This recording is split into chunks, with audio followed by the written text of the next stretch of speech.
The magic നോവലിലേക്ക് ഏവർക്കും സ്വാഗതം. Kamala ഗോവിന്ദൻ്റെ തുമ്പപ്പൂവ് part 9. ഈ നോവലും എൻ്റെ അവതരണവും നിങ്ങൾക്ക് ഇഷ്ടമാകുന്നുണ്ടെങ്കിൽ പ്ലീസ് ഒന്ന് സബ്സ്ക്രൈബ് ചെയ്യണേ. ലൈക്ക് ചെയ്ത് ഷെയർ ചെയ്ത് ഹൈപ്പ് ചെയ്യാനും മറക്കല്ലേ. 11ാം വയസ്സിൽ താലി കെട്ടി ഞാൻ അങ്ങേരുടെ കൂടെ വന്നു. ഞങ്ങൾ പിരിഞ്ഞു നിന്നിട്ടില്ല. ഇപ്പം നിങ്ങൾക്ക് വേണ്ടി ഞാൻ അങ്ങേരെ ഇട്ടിട്ട് വന്നു. ദേ വയസ്സുകാലത്ത് പട്ടിണി. എടാ, എൻ്റെ ഗിരിധരൻ ഉദ്യോഗസ്ഥനല്ല. പക്ഷേങ്കിൽ ആ അടുക്കളയിൽ നിന്ന് കാടിക്കലത്തിൽ കളയുന്ന വിഭവങ്ങൾ നീ കണ്ടിട്ടുണ്ടോ? എൻ്റെ ചെറുക്കൻ അറിഞ്ഞാൽ ഒരു ദിവസം എന്നെ ഇവിടെ നിർത്തത്തില്ല, അറിയാവോ? പ്രായം കഴിഞ്ഞൊരു പെണ്ണ് സഞ്ചിയും തൂക്കി ചെന്ന് 1 കിലോയും 2 കിലോയും അരി മേടിക്കണം, അല്ലേടാ? ഒരു ചാക്ക് അരി ഇങ്ങോട്ട് ഇറക്കാൻ വരുമാനമില്ലേടാ നിങ്ങൾക്ക്? ചേട്ടനും അനിയനും മാറി നിന്നു. കുട്ട, നീ മാസാമാസം പണം അയക്കുന്നില്ലായിരുന്നോടാ? ജയശങ്കർ ചോദ്യം ചെയ്തു. ശമ്പളം തികയാതെ വന്നപ്പോൾ ജയക്കുട്ടൻ വിക്കി. ചേട്ടൻ ഇവിടെ ഉണ്ടല്ലോ എന്ന് ഓർത്താ. 2 പേരുടെ ശമ്പളം ഉണ്ടായിട്ടും തികയാതെ വന്നു നിങ്ങൾക്ക്. ഞാനോ? കൃത്യമായൊരു വരുമാനമുണ്ടോ? കിട്ടിയാൽ ഒരു കിട്ട്. തുടങ്ങിയ കാലത്ത് നല്ല കയറ്റമായിരുന്നു, പിന്നെല്ലാം പോയില്ലേ. അവിടെ തീരെ ഓർഡർ കിട്ടുന്നുമില്ല. കടമാണെങ്കിൽ കുന്നുപോലെയായി. തിരികെ ഇങ്ങോട്ട് പോരാമെന്ന് വെച്ചാൽ നിനക്കറിയാലോ രാധയുടെ സ്വഭാവം. അല്ലെങ്കിൽ പിന്നെ ഭാര്യയും കുഞ്ഞും ഒന്നും വേണ്ടാന്ന് വെച്ച് കെട്ടു ചെത്തണം. എൻ്റെ ദുരിതം ആരറിയാൻ? ഇരുവർക്കും വല്ലായ്മയായിരുന്നു. നീ പണം അയക്കുന്നുണ്ടെന്ന് കരുതിയാണ് ഞാനൊന്ന് വലിച്ചു പിടിച്ചതും. ശ്രീകുട്ടി പറഞ്ഞില്ലേ പണം വരുന്നില്ലെന്ന്? ജയക്കുട്ടൻ ചോദിച്ചു. അവൾ പറയുമോ? കഷ്ടമായി പോയി. വല്യമ്മച്ചിയെ വയസ്സുകാലത്ത് കഷ്ടപ്പെടുത്തി, പാവം. ഇനി ഇങ്ങനെ ഉണ്ടാകരുത്. ഇരുവരും തമ്മിൽ തീരുമാനിച്ചു. ചിത്രലേഖ നിർബന്ധിച്ചിട്ട് ശ്രീകുട്ടി കുളിച്ചു. കുളി കഴിഞ്ഞ് വന്നപ്പോൾ കണ്ണെഴുതണം, പൊട്ടു തൊടണം എന്നൊക്കെയായി നിർദ്ദേശം. ശ്രീകുട്ടി അമ്പരന്നു. എത്രയോ നാളുകളായി എല്ലാം നിർത്തിയിട്ട്. ഇന്നെന്താ പുതുമ? ഇന്ന് ശ്രീകുട്ടിയെ കാണാൻ ഒരാൾ വരും. ശ്രീകുട്ടി നടുങ്ങി. നടുക്കത്തോടെ ചോദിച്ചു, ആര്? ഒരു ചെറുക്കൻ്റെ അച്ഛനും അമ്മയും. അവർ വിവാഹം തീരുമാനിക്കാൻ വരുന്നു. തീരുമാനിക്കാൻ? അതാര്? ശ്രീകുട്ടി പരിഭ്രമിച്ചു. ആൾ ശ്രീകുട്ടിയെ കണ്ടിട്ടുണ്ട്, ഇഷ്ടവുമാണ്. ജാതകദോഷമൊന്നും പ്രശ്നമല്ലാത്രേ. ചിത്രലേഖ പതിയെ തുടർന്നു. ശ്രീകുട്ടിയുടെ കണ്ണുകളിൽ സംശയം നിറഞ്ഞു. ആ ഫോട്ടോഗ്രാഫർ ചേട്ടൻ്റെ കൂട്ടുകാരൻ ഹരിപ്രസാദ്, അയാളുടെ അച്ഛനും അമ്മയാണ് വരുന്നത്. കഴിഞ്ഞാൽ ഈ മാസം തന്നെ വിവാഹം നടത്താം. വേണ്ട, കർക്കശമായിരുന്നു ശ്രീകുട്ടിയുടെ സ്വരം. ചിത്രലേഖ മലച്ചുപോയി. വേണ്ടാന്നോ? അതെ, എനിക്കിപ്പോൾ വിവാഹം വേണ്ട. തറപ്പിച്ച സ്വരം. എന്തുകൊണ്ടെന്നാൽ ഒരു വിവാഹത്തിന് തയ്യാറല്ല എൻ്റെ മനസ്സ്. ഇന്നാള് വിവാഹം നിശ്ചയിച്ചതോ? ഇന്നാള് നിശ്ചയിച്ചു, ശരിയാണ്. അന്നത്തെ സാഹചര്യമല്ല ഇന്ന് എൻ്റെ മനസ്സ് ഒട്ടും ശരിയല്ല, ഒട്ടും. വിവാഹം എന്ന വാക്ക് പോലും ഞാനിപ്പോൾ ഓർക്കാറില്ല. ഇല്ല, സമ്മതിച്ചു. പക്ഷേ ഇനി ഓർക്കണം. ചിത്രലേഖയുടെ സ്വരവും കനത്തു. ഓർമ്മിക്കാം, സമയമാകട്ടെ. സമയം? അതെ, അതെന്നാണ്? ഇനി ആ വാക്ക് ഞാൻ ഓർമ്മിക്കണമെങ്കിൽ എനിക്ക് 22 വയസ്സ് തികയട്ടെ. എൻ്റെ ദോഷകാലം തീരട്ടെ. ഓഹോ, ആങ്ങളമാരെ കുരുതി കൊടുത്തിട്ടേ പോകൂ അല്ലേ? ചിത്രലേഖ എത്ര ഒതുക്കിയിട്ടും ചോദിച്ചു പോയി. ചിത്രേച്ചി! ശ്രീകുട്ടി ഉറക്കെ വിളിച്ചുപോയി. അവളുടെ ശബ്ദം വിറയാർന്നു. ഇല്ല, ആങ്ങളമാരെ ഞാൻ കുരുതി കൊടുക്കില്ല ചിത്രേച്ചി. എനിക്കത് ഉറപ്പുണ്ട്. ഞാൻ ഉപവസിക്കുന്ന ദൈവങ്ങൾക്ക് ശക്തിയുണ്ടെങ്കിൽ അവർക്കൊന്നും സംഭവിക്കില്ല. അങ്ങനെ സംഭവിച്ചാൽ ആ തിരുനടയെ ബലി കൊടുക്കുന്നത് എന്നെ തന്നെയായിരിക്കും. പറയാൻ എന്തെളുപ്പം? ചിത്ര കലിപ്പോടെ പരിഹസിച്ചു. എന്താ ഇവിടെ? ജയക്കുട്ടന് ജയശങ്കറും എത്തി. എന്താ ചിത്രേ? എന്താ ശ്രീകുട്ടി? വല്യേട്ടാ. ശ്രീകുട്ടിയുടെ കണ്ണുകൾ ആർത്തു പെയ്തു. എൻ്റെ പ്രിയപ്പെട്ട കുഞ്ഞേട്ടാ, പറയൂ, ഈ കുഞ്ഞുപെങ്ങൾ എന്ത് ചെയ്യണം? മരണത്തെ ഭയമില്ലാത്തവർ ആരുമില്ല. വല്യേട്ടനും കുഞ്ഞേട്ടനും ഭയമുണ്ട്. ചേട്ടത്തിമാരുടെ വിഷമങ്ങളും എനിക്കറിയാം എന്ന് കരുതി മനസാക്ഷിക്ക് വിരുദ്ധമായി ചെയ്യാൻ എന്നോട് പറയല്ലേ വല്യേട്ടാ. ശ്രീകുട്ടി തേങ്ങിക്കരഞ്ഞു. എന്നെ സ്നേഹിച്ചതിൻ്റെ പേരിൽ, എൻ്റെ കഴുത്തിൽ താലി കെട്ടിയതിൻ്റെ പേരിൽ മാത്രം ഒരാൾക്ക് മരണശിക്ഷ ഉണ്ടാവുക എനിക്കത് അംഗീകരിക്കാനാവുന്നില്ല വല്യേട്ടാ. ഞാൻ എന്ത് ചെയ്യണം എന്നൊന്ന് പറയൂ. ഹാഫ് സാരിയുടെ തുമ്പുകൊണ്ടും മുഖം അമർത്തി തുടച്ച് കണ്ണീർ പാടുകൾ മായ്ക്കാൻ ശ്രമിച്ചവൾ തുടർന്നു. ഞാൻ ഈ വീട്ടിൽ നിന്ന് ഇറങ്ങിപ്പോയാൽ ആപത്തൊഴിയുമെന്ന് വല്യേട്ടനും കുഞ്ഞേട്ടനും കരുതുന്നുണ്ടോ? ഉണ്ടെങ്കിൽ പറയൂ, ഞാൻ മാറിത്തരാം. തീർച്ചയായും ഞാൻ ഇറങ്ങി മാറിത്തരാം. പക്ഷെ അത് ഒരു മിന്നുകെട്ട് ചടങ്ങിലൂടെ ആയിരിക്കില്ലെന്ന് മാത്രം. പിന്നെ ഈ ലോകം വിശാലമല്ലേ വല്യേട്ടാ? 22 വയസ്സുവരെ എന്റെ തലച്ചായ്ക്കാൻ ഈ വെച്ചാൽ ഞാൻ ഇറങ്ങി പൊയ്ക്കോളാമെന്ന്, എങ്ങോട്ടെങ്കിലും, അതുപോരെ? മറുപടി പറയാനായി മുഖം ഉയർത്തുമ്പോൾ വല്ലാത്ത പാരവശ്യത്തോടെ കണ്ടു ഗേറ്റ് കടന്ന് അകത്തേക്ക് വരുന്ന 2 പേരെ. ഹരിപ്രസാദിന്റെ അച്ഛനും അമ്മയും. ജയശങ്കർ വിയർത്തൊലിച്ചു. ഒരിക്കൽ കടയിൽ നിന്ന് സാധനങ്ങൾ വാങ്ങി വരുമ്പോൾ വഴിയിൽ തടഞ്ഞു നിർത്തി ആ മനുഷ്യൻ തന്നോട് വിവാഹക്കാര്യം സംസാരിച്ചതാണ് ശ്രീകുട്ടി ഓർത്തു. താനത് നിഷേധിക്കുകയും ചെയ്തു. താൻ സമ്മതിച്ചാലേ ചേട്ടന്മാരോട് ആലോചിക്കൂ എന്നും പറഞ്ഞു. താൻ സമ്മതം അറിയിച്ചില്ല. വിവാഹമേ വേണ്ട എന്നാണ് അന്ന് പറഞ്ഞത്, തീർച്ചയുണ്ട്. പിന്നെ എങ്ങനെ വീണ്ടും ഈ ആലോചന പൊന്തി വന്നു? അവൾക്ക് വല്ലാത്ത അമർഷം തോന്നി. ജാതകത്തിൽ ദോഷമുണ്ടെന്നറിഞ്ഞിട്ടും കെട്ടാൻ തയ്യാറായി വന്നിരിക്കുന്നു വിശാലമനസ്കൻ, തികച്ചും ആത്മഹത്യാപരം. മരിക്കാൻ ഇയാൾക്ക് ഇത്ര ധൃതിയായോ? അതിനെന്തെല്ലാം വഴികളുണ്ട്? വിവാഹം എന്ന ചടങ്ങിലൂടെ മരിക്കണമെന്ന് ആഗ്രഹിക്കുന്നത് വിഡ്ഢിത്തമാണ്, തികച്ചും വിഡ്ഢിത്തം. അകത്ത് നിൽക്കെ ശ്രീകുട്ടി ചിന്തിച്ചത് ഇങ്ങനെയൊക്കെയാണ്. അവൾ പൊട്ടു തൊട്ടില്ല, കണ്ണെഴുതിയില്ല, പൗഡർ പൂശിയില്ല. കുളിച്ചിട്ട് വന്ന് ധരിച്ച അതേ വേഷം. വല്യമ്മച്ചി ഉത്സാഹവതിയായിരുന്നു. ചായ പെട്ടെന്ന് റെഡിയാക്കി. ജയശങ്കറും ജയക്കുട്ടനും അനിയത്തിയുടെ എതിർപ്പ് അവർ അറിയാത്തത് വിധം പെരുമാറി. പ്രത്യേകതയായി അണിഞ്ഞൊരുങ്ങിയില്ലെങ്കിലും കൃഷ്ണൻകുട്ടി നായർക്കും രേവമ്മയ്ക്കും ശ്രീകുട്ടിയെ നന്നേ ഇഷ്ടമായി. അവൾ വെച്ചു നീട്ടിയ ചായ അവർ രുചിയോടെ കുടിച്ചു. ചേട്ടന്മാർക്ക് അപമാനം ഉണ്ടാകരുതല്ലോ. ശ്രീകുട്ടി മുഖത്ത് പ്രസന്നത ക്ഷണിച്ചു വരുത്തിയിരുന്നു. ജനാർദ്ദനൻ സാറിനെ എനിക്ക് നേരത്തെ അറിയാം, കൃഷ്ണൻകുട്ടി നായർ വിശദീകരിച്ചു. അക്കരത്തെ പാലം പണി കഴിഞ്ഞ് ഉദ്ഘാടനം നടന്നല്ലോ. ആ ചടങ്ങിന് ഞങ്ങൾ 2-3 ദിവസം പിരിവ് നടത്തിയത് ഒരുമിച്ചാണ്. പെൺകുട്ടിയെ പറ്റി ഹരി പറഞ്ഞു. ജനാർദ്ദന സാറിന്റെ മകളാണെങ്കിൽ പിന്നെ ഒന്നും നോക്കാനില്ല എന്നായിരുന്നു എൻ്റെ അഭിപ്രായം. അത്ര നല്ല മനുഷ്യനായിരുന്നു അദ്ദേഹം. തെല്ലിട നിശബ്ദത. ഹരിക്ക് ഇഷ്ടപ്പെട്ട കുട്ടിയാണെങ്കിൽ പിന്നെ എന്ത് നോക്കാനാ? രേവമ്മയും പറഞ്ഞു. അവൻ്റെ ഇഷ്ടമാ ഞങ്ങളുടെ ഇഷ്ടം. ജീവിക്കേണ്ടത് അവർ തമ്മിലല്ലേ? ജയശങ്കർ വിളറുകയാണ്. ജയക്കുട്ടനും വയ്യാവേലി തലയിൽ വെച്ചല്ലോ എന്നായി ഇരുവർക്കും വിഷമം. ശ്രീകുട്ടിയോട് ചോദിച്ചിട്ട് ഹരിയോട് വാക്ക് പറഞ്ഞാൽ മതിയായിരുന്നു. ധൃതി കൂടിപ്പോയി. അപ്പോൾ ഇനി നിങ്ങൾ ഇറങ്ങുക അങ്ങോട്ട്, ശ്രീകൃഷ്ണൻകുട്ടി നായർ പറഞ്ഞു. ജയശങ്കറിന് വിമ്മിട്ടം. കുട്ടിക്ക് അച്ഛനും അമ്മയും ഇല്ലെന്നല്ലേ ഉള്ളൂ. അതൊരു കുറവായി കാണണ്ട. കാർന്നോമാരായിട്ടുള്ളവരൊക്കെ പോന്നോട്ടെ. ഒരുപാട് തവണ അങ്ങോട്ടും ഇങ്ങോട്ടും യാത്ര വേണ്ടാന്ന്. 1-2 പോക്കും വരവും തീരുമാനിക്കുക, നടത്തുക. അതാ ഇക്കാലത്ത് നല്ലത്. ജയക്കുട്ടനും ജയശങ്കറും മുഖത്തോട് മുഖം നോക്കി. ചിത്രലേഖ വീർത്ത മുഖവുമായി അകത്തു നിന്നു. വല്യമ്മച്ചി കയറി പറഞ്ഞു. അതിനിപ്പോ എന്താ തടസ്സം ഇവിടെ? എന്താടാ ജയ? അടുത്ത ആഴ്ച അങ്ങോട്ട് ചെല്ലാൻ പാടില്ലയോ? ജയശങ്കർ വെട്ടിലായി. ജയക്കുട്ടൻ പ്രശ്നം തരണം ചെയ്യാൻ ശ്രമിച്ചു, സമയോചിതമായി തന്നെ. അതിപ്പോ അടുത്ത ആഴ്ച പറ്റുമോന്നറിയില്ല. അമ്മാവന്മാരൊക്കെ ഇവിടെയൊക്കെ പറയണം. അവരുടെ സൗകര്യവും കൂടെ നോക്കണമല്ലോ. എന്നാൽ പിന്നത്തെ ആഴ്ച ആയിക്കോട്ടെ, കൃഷ്ണൻകുട്ടി നായർ പറഞ്ഞു. അത് വേണ്ട, വരുന്ന ദിവസം ഞങ്ങൾ അറിയിക്കാം. ഹരിയെ കാണാറുണ്ട്. അല്ലെങ്കിൽ സ്റ്റുഡിയോ വരെ പോയാൽ കണ്ടു പറയാമല്ലോ, അതുപോരെ? എന്നാൽ അങ്ങനെ മതി, അറിയിച്ചിട്ടേ വരാവൂ. കാരണം ഞങ്ങളുടെ കാർന്നോമാരോട് വിവരം അറിയിക്കണമല്ലോ, കൃഷ്ണൻകുട്ടി നായർ പറഞ്ഞു. ജയക്കുട്ടൻ ഏറ്റു. കൃഷ്ണൻകുട്ടി നായരും രേവമ്മയും നിറഞ്ഞ തൃപ്തിയോടെ യാത്രയാവുകയും ചെയ്തു. അവർ പോയത് നെറ്റിക്ക് കൈതാങ്ങി ജയശങ്കർ ഇരുന്നു പോയി. നമ്മൾ ഇത്തിരി ബുദ്ധിമോശം കാട്ടി അല്ലേ കുട്ട? ജയക്കുട്ട മൗനം. നിങ്ങൾ ചേട്ടനും അനിയനും ഈ അനിയത്തിയുടെ താളത്തിന് തുള്ളുകയല്ലേ? ചിത്രലേഖ തല നീട്ടി ചോദിച്ചു. അവർക്ക് നന്നേ ഇഷ്ടപ്പെട്ടാ പോയത്. ഇതുപോലൊരു പ്രപ്പോസൽ ഇനി ഉടനെ ഒക്കുമോ? അവർക്ക് നന്നേ ഇഷ്ടപ്പെട്ടു, ശരിയാണ്. പക്ഷെ നമ്മൾ സത്യവിരോധം കാട്ടി, ജാതകദോഷം മൂടി വെച്ചു. അത് പറഞ്ഞിരുന്നെങ്കിൽ ഇതുപോലെ ഇഷ്ടപ്പെട്ടവർ പോകുമായിരുന്നോ? ജയക്കുട്ടൻ ചോദിച്ചു. അതുകൊണ്ടിപ്പോൾ ഇത് വേണ്ടാന്ന് വെക്കുകയാണോ? ശ്രീകുട്ടിക്ക് താല്പര്യമില്ലെങ്കിൽ വേണ്ട. ഇനി ഉടനെയെങ്ങും വരുമോ എന്ന് ഒരു നല്ല ആലോചന. ഉടനെ നടക്കുമോ വിവാഹം? വിവാഹത്തിന് ഓരോരുത്തർക്കും ഓരോ ഇഷ്ടങ്ങളുണ്ട്. നിനക്കും എനിക്കും ഉണ്ടായിരുന്നു ഇല്ലേ? ആ ഇഷ്ടങ്ങൾ എൻ്റെ അനുജത്തിക്കുമുണ്ട്. അവളുടെ വിവാഹം അവളുടെ ഇഷ്ടത്തിനെതിരായി നടത്തിയിട്ട് ഒന്നും തൽക്കാലം വേണ്ട, ജയക്കുട്ടൻ തീർത്തു പറഞ്ഞു. ചിത്രലേഖയുടെ മുഖം വീണ്ടും വീർത്തു കെട്ടി.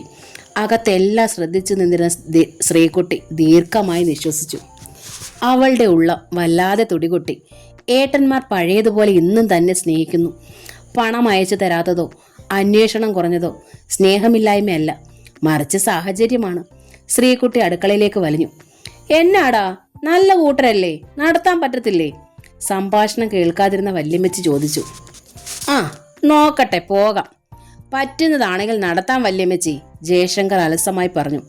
ചേട്ടന്മാർ അന്ന് തന്നെ പോയി. ശ്രീകുട്ടി അത് നന്നേ വിഷമിപ്പിച്ചു. എന്നാലും അവൾ കരുതി, താൻ ഇപ്പോൾ തന്നെ വേദനയുടെ തീക്കുണ്ടമാണ്. അതുകൊണ്ട് എത്രയേറെ വേദനയും തനിക്കിപ്പോൾ ഒരുതരം മരവിപ്പിന്റെ അനുഭവമാണ് തരുന്നത്. ഒരു വൈകുന്നേരം വല്യമ്മച്ചി കുളിക്കുകയാണ്. ശ്രീകുട്ടി വല്യമ്മച്ചിയുടെ പുറവും കാലുകളും ഒക്കെ തേച്ചു കൊടുക്കുന്നു. പുറത്ത് ബൈക്കിന്റെ ശബ്ദം. വല്യേട്ടൻ വന്നു വല്യമ്മച്ചി. ശ്രീകുട്ടി ധൃതിയിൽ സോപ്പ് തേച്ച് പൂർത്തിയാക്കാതെ കൈ കഴുകി ഹാഫ് സാരിയുടെ തുമ്പിന്മേൽ തുടച്ച് മുൻവശത്തേക്കെത്തി. ഇന്നലെ വല്യേട്ടൻ വന്നിരുന്നു. വല്യമ്മച്ചി പരാതിപ്പെട്ടത് കൊണ്ടാകാം. അരച്ച കരിയും പലവ്യഞ്ജനങ്ങളും കുറേ പച്ചക്കറികളും ഒക്കെ ഒരു ഓട്ടോയിൽ കൊണ്ടുവന്ന് ഇറക്കിയിരുന്നു. പിന്നെ ഇന്നെന്താ വീണ്ടും വന്നത് എന്ന അമ്പരപ്പോടാണ് അവൾ വാതിക്കലെത്തി ഓടാമ്പലെടുത്തതും വാതിൽ തുറന്നതും. വല്യേട്ടനല്ല, ഹരിപ്രസാദ്. അവൾ വിളറിപ്പോയി. അതിലേറെ പരിഭ്രമം. വല്യമ്മച്ചി കുളിക്കുകയാണ്. ഇത്തിരി സമയമെടുക്കും ഇപ്പുറത്ത് വരാൻ. മറ്റാരുമില്ലാത്ത സമയം. വല്യമ്മച്ചി എവിടെ? കുശലം ചോദിക്കുന്ന മട്ട് ഹരിക്ക്. ആ, വല്യമ്മച്ചി കുളിക്കുക. അകത്തേക്ക് കയറി ഇരിക്കാമല്ലോ. എന്താ? വീണ്ടും ചോദ്യം. ആ ആ ഇരിക്കെ. ശ്രീകുട്ടി പിന്നോട്ട് നീങ്ങി. ഹരിപ്രസാദ് അകത്ത് കടന്നിരുന്നു. തെല്ലിട നിശബ്ദത. ഭിത്തിമേൽ ചാരി അവൾ നിന്നു. ഒരിക്കൽ ഞാൻ ഈ മുറിയിൽ വന്നിട്ടുണ്ട് ഇതിനു മുൻപ്. ശ്രീകുട്ടിക്ക് ഓർമ്മയുണ്ടാകും, ഹരി മെല്ലെ പറഞ്ഞു. ഉവ്, അവൾ പ്രതിവചിച്ചു. എൻ്റെ 19ാം പിറന്നാൾ ദിവസം. എനിക്ക് എത്ര ഇഷ്ടമായെന്നോ അന്ന്. ഹരി അവളെ നോക്കി. ഈ നാട്ടിൽ നിന്ന് ഈ സുന്ദരിയെ മറ്റൊരു നാട്ടിലേക്ക് കൊണ്ടുപോവുകയാണല്ലോ എന്ന ഒരു തരം നഷ്ടബോധം. ഹരി പുഞ്ചി. ഒരു ഡോക്ടറാകാതിരുന്നത് എന്ത് എന്ന ഒരു തരം സ്വയം നിന്ദ. അങ്ങനെ ഒരു വിഷമം എൻ്റെ ഉള്ളിലുണ്ടായിരുന്നു, ഹരി ചിരിയോടെ പറഞ്ഞു. ആൽബത്തിലുള്ള ഫോട്ടോകൾ ഞാൻ എത്ര കുറി തിരിച്ചു മറിച്ച് നോക്കിയെന്നോ. എന്നിട്ടാണ് ഇവിടെ അന്നത് എത്തിച്ചത്. സ്ത്രീക്കുട്ടി മൗനം. ഞാൻ പറഞ്ഞു വന്നത് അന്നേ എനിക്കിഷ്ടമായിരുന്നു എന്നാണ്. ഹരി തുടർന്നു. ജയൻ സാർ പറഞ്ഞു ശ്രീകുട്ടി സമ്മതിക്കുന്നില്ലെന്ന്. ശ്രീകുട്ടിയുടെ സമ്മതം മാത്രമേ ഇതിൽ പ്രശ്നമുള്ളൂ എന്നതല്ലേ സത്യം. അവൾക്ക് മൗനം. ഞാൻ ഡോക്ടറുടെ ലെവലിൽ അല്ലാത്തത് കൊണ്ടാണോ ശ്രീകുട്ടി?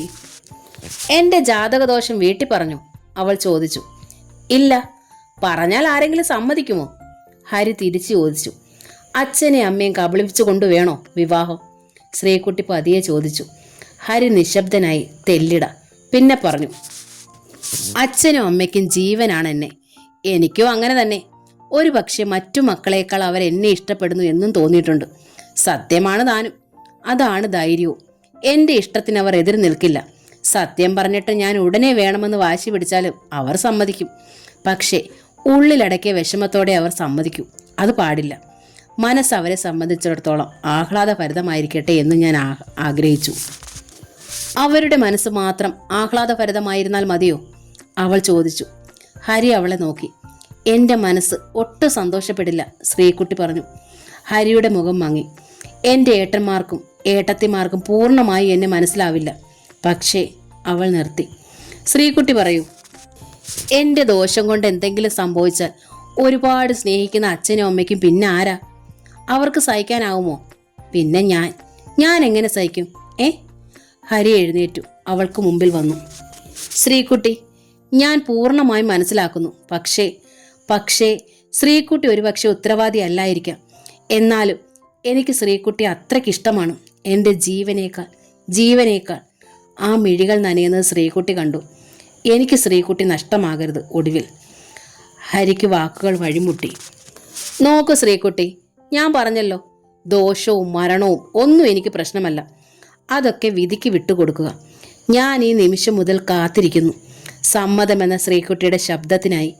മെല്ലെ നടന്ന് വാതിക്കലെത്തിക്കൊണ്ട് തിരിഞ്ഞു നിന്ന് പോകും മുമ്പ് ഹരി കൂട്ടിച്ചേർത്തു. നാളെ ഞാനത് പ്രതീക്ഷിക്കുന്നു. നാളെ കഴിഞ്ഞും പ്രതീക്ഷിക്കുന്നു. അങ്ങനെ ജീവിതാന്ത്യം വരെ പ്രതീക്ഷിക്കുന്നു. കണ്ണുകളിൽ 1000 തവണ ആവർത്തിക്കുന്ന യാചന. ഒടുവിൽ ആ ബൈക്ക് സ്റ്റാർട്ട് ചെയ്തു. ആൾ മറഞ്ഞു. 3 വർഷത്തേക്ക് കാത്തിരിക്കുന്ന 2 പേർ, ജീവിതാന്ത്യം വരെ കാത്തിരിക്കുന്ന ഒരാൾ. ശ്രീകുട്ടി സ്വയം ചോദിച്ചു. 3 പേർ കാത്തിരിക്കുന്നു. അത്രയ്ക്കൊക്കെ എന്ത് പ്രത്യേകതയാണ് തന്നിലുള്ളത്? അവൾക്കതാണ് മനസ്സിലാകാത്തത്. കണ്ണാടിക്ക് മുമ്പിൽ ചെന്ന് നിന്നു. എന്ത് പ്രത്യേകതയാണ്? ഒന്നുമില്ല. ഒരു വെറും സാധാരണ പെണ്ണ്. എന്നിട്ടും ഡോക്ടർ ജയസൂര്യൻ അന്ന് കണ്ടപ്പോഴേ സമ്മതം എന്ന് പറഞ്ഞു. വിവാഹം തീരുമാനിച്ചത് അങ്ങനെയാണ്. അത് കഴിഞ്ഞിട്ടും അച്ഛൻ്റെ അമ്മയുടെ എതിർപ്പിനെ സമ്മതമാക്കി എത്തിയിരിക്കുന്നു. ഇൻസ്പെക്ടറും തന്നെ ആദ്യ തവണ തന്നെ ഇഷ്ടപ്പെട്ടത്രേ. ഇപ്പോഴിതാ ഈ ഫോട്ടോഗ്രാഫറും.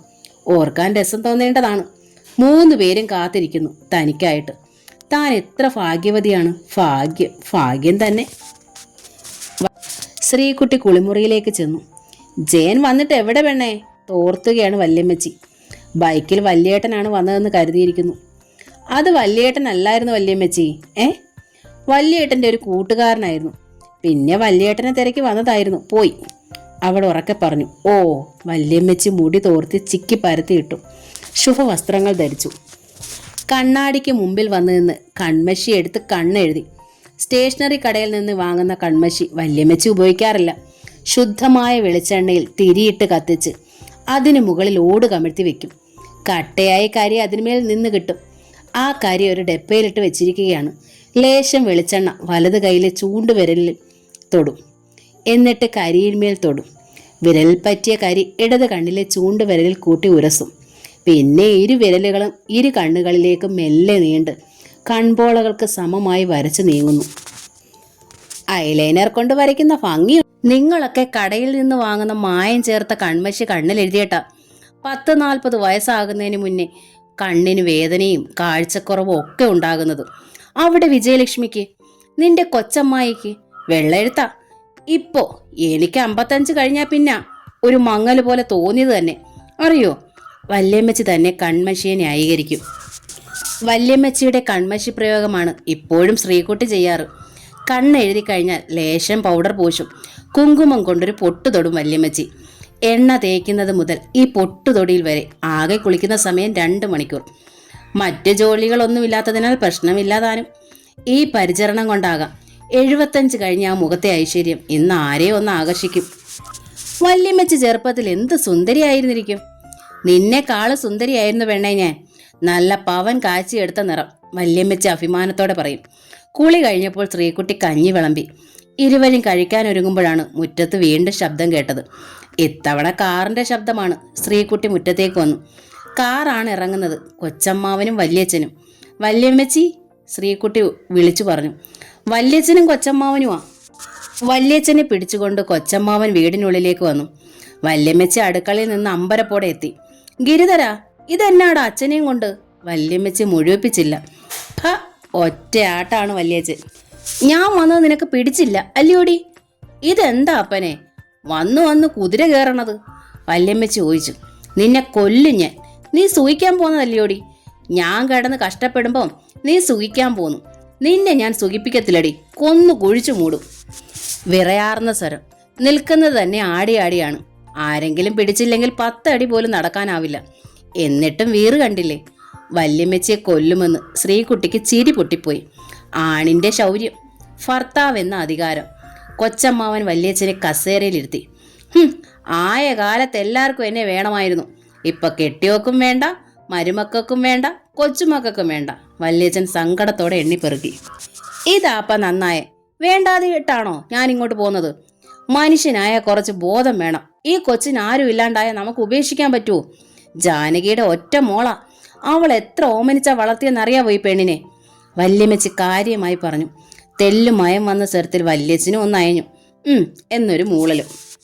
കഞ്ഞി അവർക്കും പകർന്നു കൊടുത്തു. എല്ലാവരും കഞ്ഞി കുടിച്ചു. വല്യച്ഛൻ കേൾക്കാതെ കൊച്ചമ്മാവൻ കാര്യം പറഞ്ഞു. വല്യമ്മച്ചി പോന്ന അന്ന് തൊട്ട് വല്യച്ഛന് പുറകെ പോരണം. ഇവിടെ താമസിക്കാനല്ല, കൈയോടെ വല്യമ്മച്ചിയെ തിരികെ വിളിക്കാൻ. ഇവിടെ വന്നാൽ വല്യമ്മച്ചി ആയുസ്സെത്താതെ മരിക്കുമെന്ന്. ജാതകദോഷം കൊണ്ട് മരണക്കുറി വീഴുന്നത് വല്യമ്മച്ചിക്കായാലോ? വല്യമ്മച്ചി ചാകുന്നത് വല്യച്ഛന് ഓർക്കാൻ പോലും വയ്യ. എന്നും ഇറങ്ങിപ്പോരാൻ തുടങ്ങി. കണ്ണ് തെറ്റിയാൽ മതി, പ്രശ്നമായി. കുട്ടികൾ സ്കൂളിലും കോളേജിലും പോയി കഴിഞ്ഞാൽ പിന്നെ കൊച്ചമ്മായി ഒറ്റയ്ക്കാണ് വീട്ടിൽ. കൊച്ചമ്മാവൻ പറമ്പിൽ പണികൾക്കായി നീങ്ങും. കൊച്ചമ്മായിക്ക് 100 കൂട്ടം വീട്ടുപണികൾ. അടുക്കളപ്പണി കൂടാതെ പശുവുണ്ട്, ആടുണ്ട്, കോഴികളും താറാവുകളും ഒക്കെയുണ്ട്. എല്ലാറ്റിനെയും നോക്കണം. അതിനിടയിൽ 100 തവണ വിളിക്കും വല്യച്ഛൻ. എപ്പോഴും ആരെങ്കിലും വല്യച്ഛൻ്റെ അടുത്ത് കാണണം. പാക്കിടിച്ചു കൊടുക്കണം. കുഴമ്പിട്ട് കയ്യും കാലും തിരുമണം. ലോകത്ത് നടക്കുന്ന എല്ലാ കാര്യങ്ങളും പറഞ്ഞു കൊടുക്കണം. പത്രം വായിച്ച് കേൾപ്പിക്കണം. അങ്ങനെ പോകുന്നു കാര്യങ്ങൾ. എല്ലാറ്റിനും കൂടി കൊച്ചമ്മായിക്ക് നേരമുണ്ടോ? കണ്ണ് തെറ്റിയാൽ ഇറങ്ങിപ്പോകും. ഒരു വടിയുണ്ട്, അതും കുത്തിപ്പിടിച്ചാണ് പോക്ക്. തളരുമ്പോൾ കുത്തിപ്പിടിച്ച് താഴെയിരിക്കും. അവിടെ ഇരുന്ന് വിളി തുടങ്ങും. വിളി കേൾക്കാൻ ആളില്ലെങ്കിൽ പ്രാക്കാകും. ചിലപ്പോൾ വഴിയിൽ വീണ് കിടക്കുകയാവും. മീനാക്ഷിയെ വിളിക്കാൻ പോവുകയാണത്രേ. നാട്ടുകാരാണെങ്കിൽ ഇങ്ങോട്ട് വഴക്ക്, ശ്രദ്ധിക്കാത്തത് എന്താണെന്ന്. കൊച്ചമ്മാവൻ വല്യച്ഛനെ മുറിയിലിട്ട് വെളിയിൽ കൊളുത്തിട്ടു ഒരു ദിവസം. ഓ, പൂരം തന്നെ. തെറി കൊണ്ട് അഭിഷേകം, വടി കൊണ്ട് കതകിന്മേൽ ആഞ്ഞാഞ്ഞടി, കൈകൊണ്ടിടിയും പോരെ. പിന്നെ അയ്യോ അയ്യോ പൂട്ടിയിട്ടിരിക്കുന്നേ എന്ന് നിലവിളി. കൊച്ചമ്മാവൻ വാതിൽ തുറക്കുക തന്നെ ചെയ്തു. വല്ലാത്ത മടുപ്പായി. കാറ് പിടിച്ച ആളെ കൊണ്ടുവന്നതാണ്. ഒന്നുകിൽ ഇവിടെ നിർത്തുക, അല്ലെങ്കിൽ വല്യമ്മച്ചയും കൂട്ടി തിരിച്ചു പോവുക.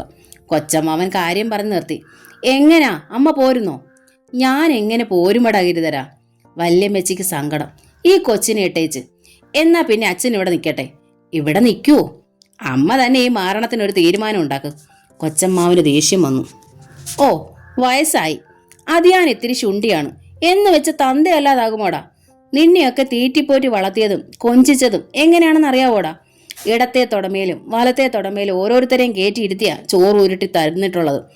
എന്നിട്ടിപ്പം മാരണമായി പോയി നിനക്കല്ലയോ? വല്യമ്മച്ചി കണ്ണു നിറഞ്ഞു. വയസ്സായ ആർക്കും വേണ്ട. ഓ, തന്തയാണ്, സമ്മതിച്ചു. നല്ലോണം വളർത്തി, ഒക്കെ ശരി. 24 മണിക്കൂറും മനുഷ്യന് സ്വൈര്യക്കേടാ ഉണ്ടാക്കുന്നതെന്ന് വെച്ചാൽ കുറച്ച ബുദ്ധിമുട്ട് തന്നെ. തന്തയെ നോക്കി തന്നെ ഇരുന്നാൽ മതിയല്ലോ. വായിലോട്ട് തന്നെ വന്നു വീഴുമോ വിശപ്പിനുള്ളത്? കൊച്ചമ്മാവന് ദേഷ്യം തന്നെയായി. അതിന് ഞാൻ കഷ്ടപ്പെടണ്ടായോ? അതോ തന്ത ബാങ്കിലിട്ടിട്ടുണ്ടോ? ഞാനിപ്പോൾ എന്നാ വേണോന്നാടാ ഗിരിധര നീ പറയുന്നത്? പറഞ്ഞേക്കേട്. വല്യമ്മച്ചി പറഞ്ഞു. ഞാൻ എന്നാ പറയാനാ? അമ്മ തന്നെ വഴി പറയൂ. കൊച്ചമ്മാവൻ ഒഴിഞ്ഞു മാറി.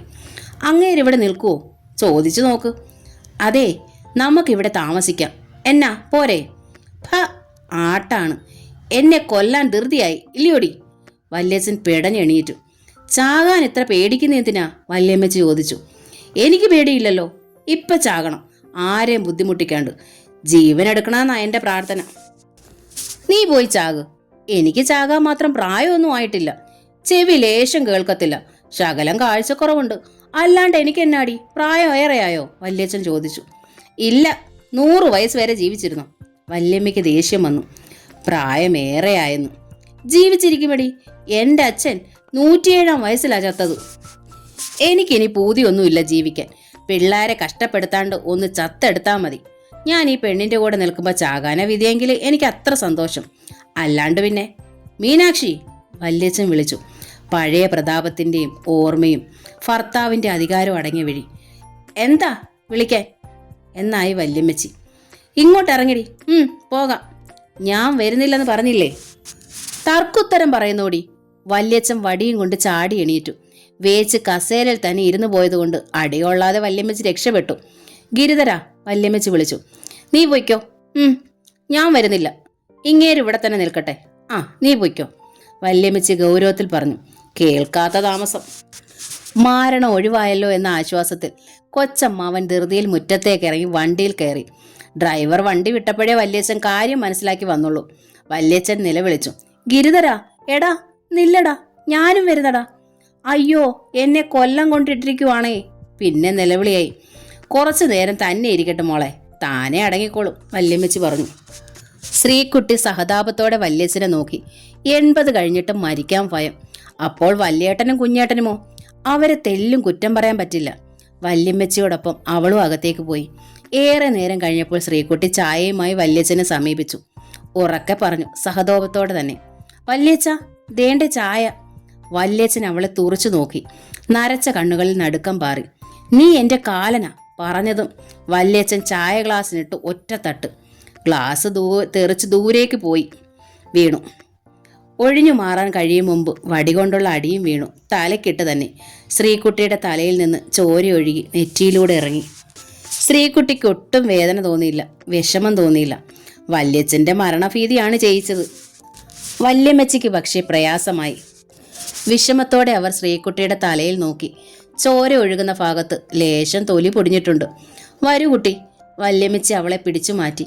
ദേഷ്യത്തോടെ വല്യച്ഛനെ ഒന്ന് നോക്കി.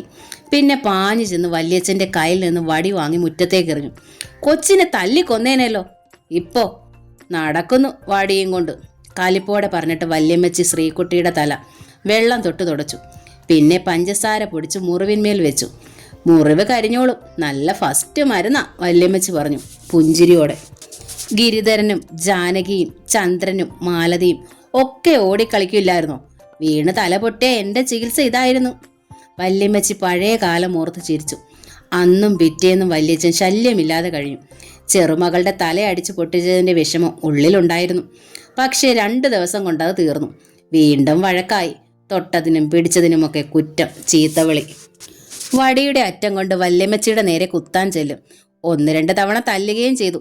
ചില നേരത്ത് ശ്രീകുട്ടിയെ കൺമുമ്പിൽ കണ്ടാൽ വൃദ്ധൻ ഉറഞ്ഞതുള്ളൂ. അവൾ കാലനാണത്രേ. വല്യച്ഛൻ സ്വപ്നം കണ്ടുവത്രേ. കൂറ്റൻ പോത്തിന്റെ പുറത്ത് മുകളിൽ നിന്ന് താഴേക്ക് കാലം വരുന്നു. തന്നെ ലക്ഷ്യമാക്കിയാണ് വരവ്. കയ്യിൽ വടം പോലുള്ള കയറ്. കാലന്റെ മുഖത്തിന് ശ്രീകുട്ടിയുടെ മുഖഛായയാണത്രേ. ആ സ്വപ്നം കണ്ടിട്ട് 2 ആഴ്ചത്തേക്ക് ശ്രീകുട്ടിയുടെ നിഴൽ പോലും കാണുന്നത് കലിയാണ് വല്യച്ഛന്. വല്യമ്മച്ചി പക്ഷെ സമാധാനിപ്പിക്കും. വല്യമ്മച്ചിയാണ് അവൾക്ക് ഏക ശരണം. വൃദ്ധന്റെ ശുശ്രൂഷ ചെയ്തും പിടിച്ചും വലിച്ചും ഒക്കെ നിൽക്കുന്നത് കൊണ്ട് വിഷമ ചിന്തകൾ മനസ്സിനെ അലട്ടുന്നില്ല. സമയം പോകുന്നത് അറിയില്ല, ദിവസങ്ങൾ ഓടിപ്പോകുന്നതും അറിയുന്നില്ല. നല്ല മനസ്സ് തോന്നുമ്പോൾ ശ്രീകുട്ടിയെ വല്യച്ഛൻ അടുത്ത് വിളിച്ചിരുത്തും. പഴയ കഥകളൊക്കെ പറയും. വീരസ്യവും ഗർവാണവുമാണ് ഏറെ. കഥ പറയാൻ വല്യമ്മച്ചിയും കൂടും. ഇരുവരെയും പത്രങ്ങൾ വായിച്ച് കേൾപ്പിക്കും. ശ്രീകുട്ടി ക്ഷേത്രത്തിൽ പോകുന്നതോ നോയമ്പെടുക്കുന്നതോ ഇതുവരെ മുടക്കിയിട്ടില്ല. വല്യച്ഛൻ വന്നതിൽ പിന്നെ ശ്രീകുട്ടിയുടെ കൂടെ വരാൻ വല്യമ്മച്ചിക്ക് കഴിയുന്നില്ല. ആരെങ്കിലും ഒരാൾ അടുത്ത് വേണം. ശ്രീകുട്ടി വീട്ടിലുള്ള സമയത്ത് വല്യമ്മച്ചി പോകും. ചിലപ്പോൾ വൃദ്ധനും തോന്നും ക്ഷേത്രത്തിൽ തൊഴുതാലും കൊള്ളാമെന്ന്. കുളിപ്പിച്ചൊരുക്കി ക്ഷേത്രത്തിൽ പോയി വരും. തിരികെ വീട്ടിലെത്തുമ്പോൾ ഉച്ചയാകുമെന്ന് മാത്രം. ജയശങ്കർ ഇടയ്ക്കിടെ വരും. കയ്യിലുള്ള പണം കൊടുത്തിട്ട് പോകും. ജയക്കൂട്ടനും അയക്കാറുണ്ട്. കഷ്ടിച്ച് ബുദ്ധിമുട്ടില്ലാതെ പോകും. ആഹാരത്തിന് സ്വയം അല്പം വലിച്ചു പിടിക്കേണ്ടതായി വന്നാലും ശ്രീകുട്ടി വല്യമ്മച്ചിയുടെയും വല്യച്ഛനുമുള്ള മരുന്നോ കുഴമ്പോ മുടക്കാറില്ല. ആഹാരവും കുറയ്ക്കാറില്ല. ജയക്കുട്ടനും അച്ഛനായി പെൺകുട്ടി. പ്രസവം അവിടെ വെച്ച് തന്നെയായിരുന്നു. പേരിടലിന് ജയക്കുട്ടനെ അറിയിക്കുകയോ ക്ഷണിക്കുകയോ ഉണ്ടായിരുന്നില്ല. ഞങ്ങൾ കുഞ്ഞിനെയും കൊണ്ട് വരുന്നുണ്ട് ശ്രീകുട്ടി. അപ്പോൾ കാണാം. കുഞ്ഞേട്ടൻ്റെ കത്ത് ശ്രീകുട്ടിയുടെ കയ്യിലിരുന്ന് വിറച്ചു. കുഞ്ഞിനെയും കൊണ്ട് വരുമ്പോൾ കാണാമെന്ന്. വല്യേട്ടന് കുഞ്ഞുണ്ടായി, കുഞ്ഞേട്ടനും കുഞ്ഞുണ്ടായി, താൻ ആൻറ്റിയായി. പക്ഷേ കുഞ്ഞുങ്ങളെ കൈകൊണ്ടൊന്ന് തൊടാൻ പോലും അർഹതയില്ലാതായിരിക്കുന്നു. താൻ ഭ്രഷ്ടാണോ? അല്ല, നിർകൃഷ്ടയാണ്. അതാണ് പിറന്നു വീണ മാലാക കുഞ്ഞുങ്ങളെ പോലും തൊടാൻ അനുവാദമില്ലാത്തതും. രാധേച്ചി കുഞ്ഞിനെയും കൊണ്ട് ഒരിക്കൽ പോലും ഇങ്ങോട്ട് വന്നിട്ടില്ല. താൻ അങ്ങോട്ട് ചെന്നാൽ പ്രശ്നമാണ്. ശ്രീകുട്ടി അങ്ങോട്ട് പോയതുമില്ല. ആ കുഞ്ഞുങ്ങളെ 2 പേരെ ഒന്ന് തൊടാൻ, കൈയെടുത്തൊന്ന് താരാട്ട് പാടാൻ, ഒരു ഉമ്മ നൽകാൻ, നെഞ്ചോട് ചേർത്തൊന്ന് അമർത്തിപ്പിടിക്കാൻ. ശ്രീകുട്ടിയുടെ ഉൾത്തടം വല്ലാതെ പ്രകമ്പനം കൊണ്ടു. വല്ലാത്തൊരാവേശം അതവളെ മുൻപോട്ട് തന്നെ പിടിച്ചു വലിച്ചു. ഏതു നേരവും അതവളെ കരയിപ്പിച്ചു. സന്ധ്യയ്ക്ക് കുര്യാലയ്ക്ക് മുമ്പിൽ തിരികൊളുത്തുമ്പോൾ ഒഴുകുന്ന നയനങ്ങൾ മെല്ലെ അടച്ചവൾ ചോദിച്ചുപോയി, ഇത്രയ്ക്ക് നികൃഷ്ടയാണോ അച്ഛാ ഈ ശ്രീകുട്ടി? എന്താ അമ്മേ ഇപ്പോഴത്തെ എൻ്റെ അവസ്ഥ? എന്നെങ്കിലും നമ്മൾ ഒരുമിച്ചുള്ള കാലത്ത് സ്വപ്നത്തിലെങ്കിലും കണ്ടിട്ടുണ്ടോ? തിരുനാളങ്ങൾ ഒന്നാടി ഉലഞ്ഞോ? ഞാൻ ആരെയും കുറ്റപ്പെടുത്തുന്നില്ല, കുഞ്ഞേട്ടനെയും വല്യേട്ടനെയും ഒന്നും. അവർക്ക് സ്നേഹം ഉള്ളിലുണ്ട്, എനിക്കറിയാം. പക്ഷേ എൻ്റെ വിധി എത്ര ക്രൂരമാണല്ലേ അച്ഛാ? അവൾ വിതുമ്പി പൊട്ടിക്കരഞ്ഞുപോയി. അച്ഛൻ്റെ അമ്മയുടെ ശരീരങ്ങൾ ദഹിപ്പിച്ച സ്ഥലവും എന്ന് സന്ദർശിക്കും. പുല്ലോ കാട്ടുവള്ളിയോ കയറാതെ അവൾ സൂക്ഷിക്കും. തലയ്ക്കലും കാൽക്കലും നടുവിലും കണക്കാക്കി നട്ടുപിടിപ്പിച്ചിരിക്കുന്ന തെങ്ങിൻ തൈയും വാഴയും മാറാൻ ചേമ്പും നോക്കും. കുറച്ചു നാൾ വാഴ നിന്നിരുന്നു, പിന്നെ മുരടിച്ചു പോയി. മാറാൻ ചേമ്പ് നിൽക്കുന്നുണ്ട്. തെങ്ങ് തെല്ല് വളർന്നിട്ടുണ്ട്. ശുശ്രൂഷിച്ച് വളമിട്ടാൽ വലിയ തെങ്ങാവും. അതിന്മേലുണ്ടാകുന്ന തേങ്ങയ്ക്ക് അച്ഛൻ്റെ അമ്മയുടെ മാംസത്തിൻ്റെ രുചി ഉണ്ടാവില്ലേ? അതുകൊണ്ട് തന്നെയാവാം അതിനെ അവൾ ശുശ്രൂഷിക്കാറില്ല, വെറുതെ കാണും. മെല്ലെ മാസങ്ങൾ കടന്നു പോകവേ ശ്രീകുട്ടിക്ക് 21 വയസ്സ് പൂർത്തിയായി. 22ലേക്ക് ഇറങ്ങി. അതറിഞ്ഞതോടെ വല്യച്ഛന് ആകെ പരിവേഷമായി. ഒരു തീക്കുടുക്കെ എന്നതുപോലെ അവളെ വൃദ്ധൻ ഭയന്നു. 22ാം വയസ്സിലേക്ക് പാദമൂന്നിയ അന്നു മുതൽ ശ്രീകുട്ടി എല്ലാ ദിവസവും ക്ഷേത്രത്തിൽ പോയി കരഞ്ഞു പ്രാർത്ഥിക്കാൻ തുടങ്ങി. മിക്ക ദിവസങ്ങളിലും ഒരു നേരം മാത്രം ആഹാരം കഴിച്ച് വ്രതം നോറ്റു. എൻ്റെ ഭഗവാനെ, എൻ്റെ ദേവി, എന്നെ കൈവിടല്ലേ. എനിക്കുള്ള ആർക്കും എൻ്റെ ജാതകദോഷം കൊണ്ട് ഒരാപത്ത് സംഭവിക്കല്ലേ. എന്ത് ദോഷമായാലും അത് എന്നിലേക്ക് ആവാഹിച്ച് തിരികെ തരണേ. എനിക്കുള്ളവർക്ക് പകരം എന്നെ തന്നെ സ്വീകരിക്കണമേ.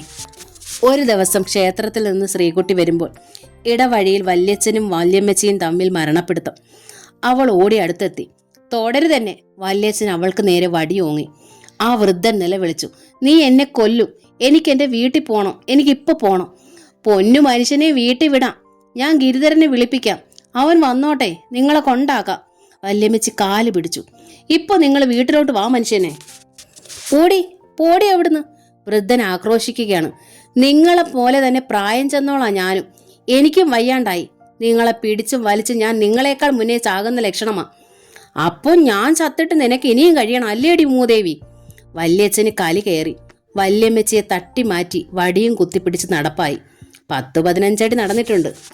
പിന്നാലെ ഉണ്ടായിരുന്ന ശ്രീകുട്ടിയും വല്യമ്മച്ചിയും കൂടി താങ്ങിയിട്ടും രക്ഷയില്ല. വൃദ്ധൻ താഴെ വീണു. ഇരുവരും കൂടി പിടിച്ചു പൊക്കാൻ നോക്കിയിട്ട് ഒരു രക്ഷയുമില്ല. വഴിപോക്കർ സഹായിച്ചു. വല്ല വിധേനയും വല്യച്ഛനെ വീട്ടിലെത്തിച്ചു. വല്യമ്മച്ചി വല്ലാതെ ശകാരിച്ചു. വൃദ്ധൻ ചീത്തവിളിയായി. ഓരോ ദിവസവും പരിപാടി ആവർത്തിച്ചു. രാവിലെയും ഉച്ചയ്ക്കും ഇത് തന്നെ പരിപാടി. ശ്രീകുട്ടിയും വല്യമ്മച്ചിയും വല്ലാതെ വലഞ്ഞു, മടുത്തു. ഒരു ദിവസം ജയശങ്കർ എത്തി.